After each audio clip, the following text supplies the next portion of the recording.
I met when we were undergraduates in college at the University of Wisconsin. And we were there in the late 1960s, which was a very lively time. There was probably more time spent outside of classes than in classes, but that was kind of the nature of the 60s during that time. Don struck me as somebody who was warm, genuine, sensitive, idealistic, and who was also very, very upbeat. He was positive against all odds. I used to call him Mr. Pollyanna. So my father contracted Guillain-Barré syndrome, which is an autoimmune disease, where his neural connections in his body fell apart, degenerated, and he lost all functionality in his body.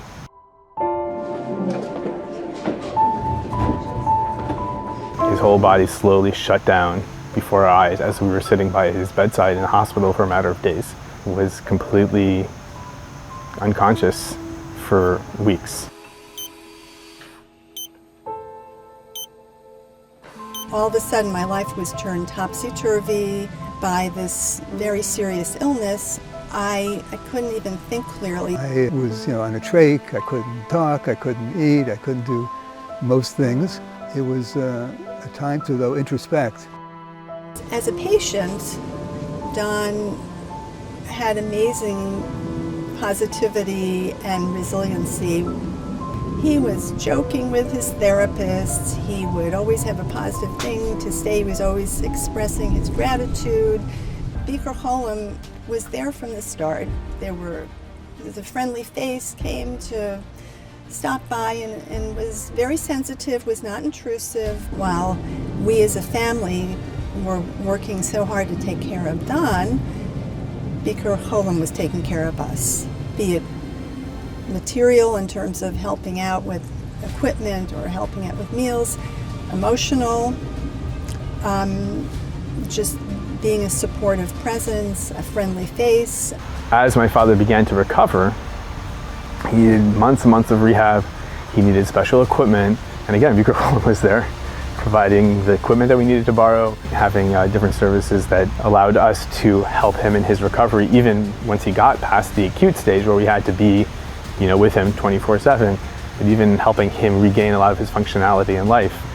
Don arrives home, not walking at this point, and totally dependent upon a wheelchair, but no wheelchair arrived. Within 2 hours, Beaker Hollom, and this is right before Shabbos, managed to get a wheelchair to our house and really saved the day. I don't know how I would have managed at home. Nobody really wants to be the taker and would prefer to be the giver with the belief that you're more in control. It was difficult for me to even comprehend being in a receiver role. And I remember speaking with a friend who was also undergoing some serious health issues at the time, and she shared with me something that had been shared with her, which is that the importance of there being a giving equation, and that a giving or a chesed equation can only function if there's a giver and a receiver. And it doesn't really matter where you are in that process. You want to be part of that equation, whether you're on the giver end or the receiver end, because everybody needs to be involved to make that work. Thank God my parents are able to volunteer now and visit people, because when you are a recipient of that care and that love, you want to share that love.